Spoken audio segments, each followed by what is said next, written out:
First on Primetime, Campaign 2010, Trial and Error. Election Day is Judgment Day for local candidates for the bench. The people vote. But tonight, a lot of people say the way we decide is a miscarriage of justice. Good Monday evening. I'm Maureen O'Boyle. It's always great to have you with us for Primetime. The process by which we elect judges is simple, perhaps too simple. Practically one step away from drawing a name out of a hat. Anyone on this list look familiar to you?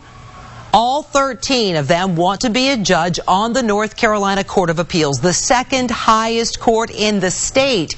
Even the most knowledgeable voter only has the slightest insight into who's qualified to sit on the bench. And now, a new twist.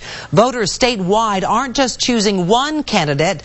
They have to pick their top 3 for the Court of Appeals in a first ever instant runoff. Primetime's Jeff Atkinson is joining me now. So, Jeff, explain this to us. They're calling this the fruit basket election, Maureen. In fact, on Tuesday's ballot, at least in Mecklenburg County, there are as many names for you to consider for judicial offices as there are for the other elected offices, like for Congress and County Commission. It highlights a huge problem with the judiciary. It's our cover story tonight.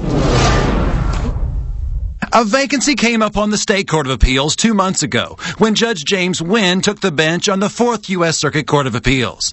Due to the fact that Wynn left so close to the election, a recently passed state law requires his replacement be chosen via instant runoff voting, and it's between 13 names. So now you have to select not only your first choice, but your second and third choices as well, among names most people have no idea about. No clue.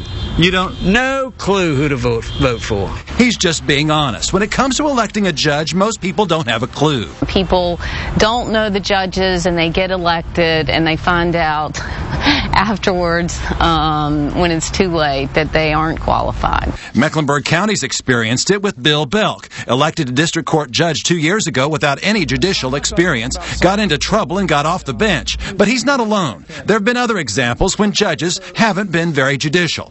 Now there's a heated race between Mecklenburg Chief District Court Judge Lisa Bell and her opponent Twyla Hollingsworth. And campaign signs like this one, implying Bell's a baby, have emerged. Electing a judge, it seems, is getting nastier and more confusing, and the former head of the North Carolina Bar Association and Charlotte attorney John Wester knows it. Whom we select for the bench, however we choose them, is vastly underrated for its significance. Wester and members of the State Bar Association are proposing to the state legislature in January consider adopting a new way of selecting trial and appeals court judges.